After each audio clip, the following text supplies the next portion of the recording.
Hi guys, welcome to DocEduca channel. If you're new here, my name is Patricia. I am a doctor in the art, and on this channel I like to provide educational videos about health matters, also simple tutoring videos for all medical students so they can feel less overwhelmed on their medicine journey. Today we're going to talk about an important topic of biostatistics as it is evaluation of diagnostic tests. And let me explain a little bit what we're talking about. In medicine, we use tests to diagnose several diseases, and we usually evaluate these tests to say if it's effective or not. Basically, the effectiveness of a diagnostic test depends on its ability to detect the absence or presence of a particular illness. For this, we have to discuss four indices, which are sensitivity, specificity, positive predictive value, and negative predictive value. Let's start with sensitivity. So, sensitivity is defined as the probability of a sick person to get a positive test. So, it's the proportion of sick people the test is able to detect. The formula for sensitivity is true positive divided by true positive plus false negative. We can remember the formula by writing down the 2 by 2 table. To do it, we just make a chart and we put the disease up there and test down here. Then we label it as positive and negative up here, and then positive and negative down here.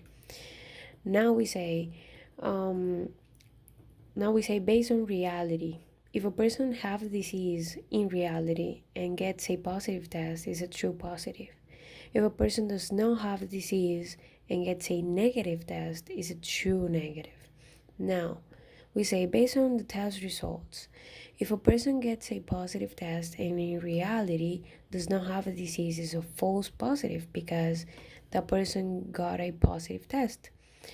Now, if a person gets a negative test and in reality have the disease, is a false negative. Why? Because that person got a negative test. Okay, now let's remember the sensitivity definition. We said that is the proportion of sick people to get a positive test. Okay, what we really want for sensitivity is the people that have the disease but also got positive test, and that is what that give us true positive rate. So sensitivity is basically true positive rate. Now, when we're talking about specificity, specificity is defined as the probability of a healthy person to get a negative test. So it's the proportion of healthy people the test is able to detect. The formula for specificity is true negative divided by true negative plus false positive. So in our chart, when we're talking about specificity, we are actually talking about true negative rate.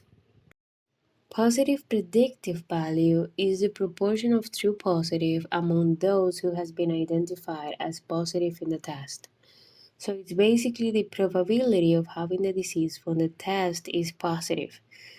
The formula for positive predictive value is true positive divided by true positive plus false positive. Now, in our chart, this purple row, it's going to represent all the people that got positive test. So from that, we can get our formula for positive predicted value. Negative predictive value is the proportion of true negative among those who has been identified as negative in the test.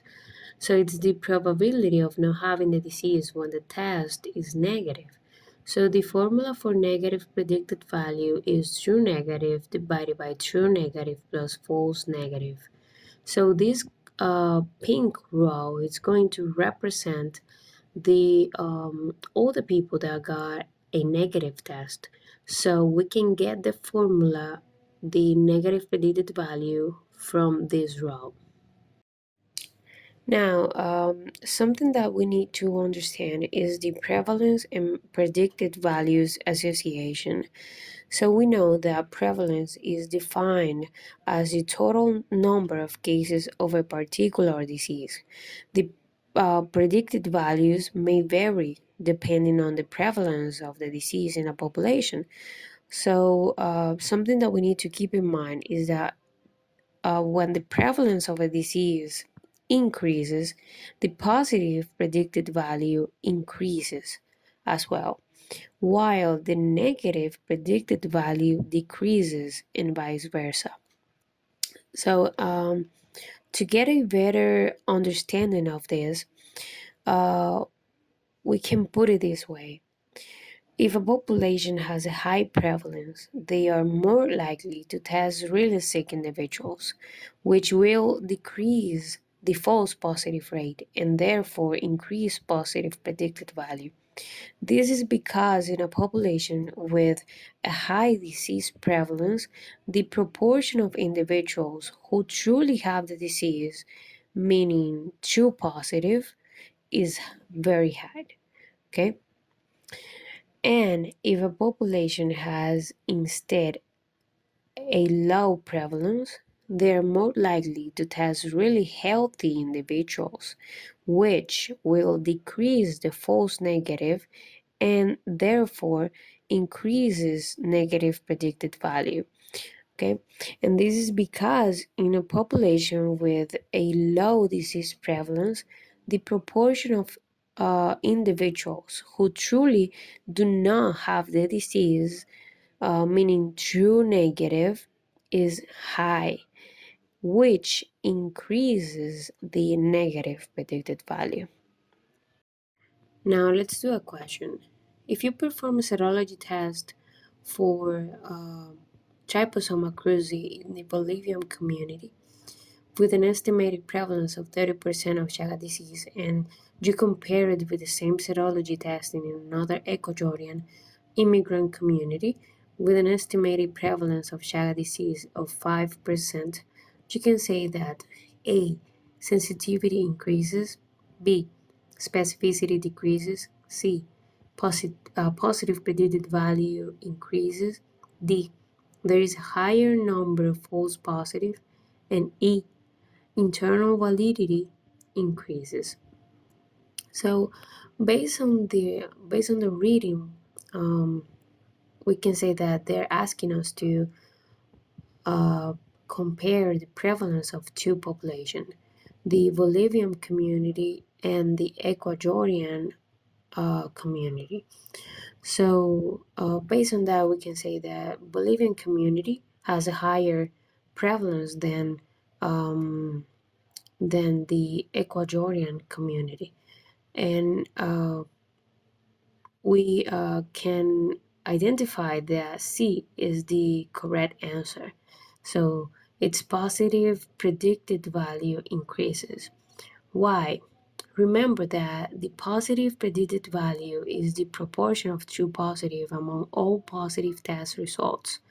So, as the prevalence of the disease increases in a population, the positive predicted value of the test also increases.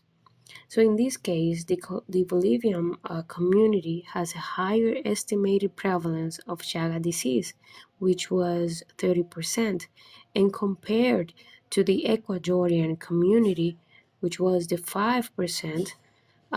Therefore, the positive predicted value of the serology test will be higher in the Bolivian community, indicating that a positive test results it's more likely to be a true positive. So it's not A or B because sensitivity and specificity are features of the test and are not changed by changes in the prevalence. And it's not D because there might be a higher number of false positive in the Bolivian community, but this cannot be determined solely based on the comparison of estimating prevalences. And it's not E either because when we talk about internal validity, We are referring to specificity and sensitivity and external validity for positive and negative predicted value. And remember that sensitivity and specificity do not vary by changes in prevalence.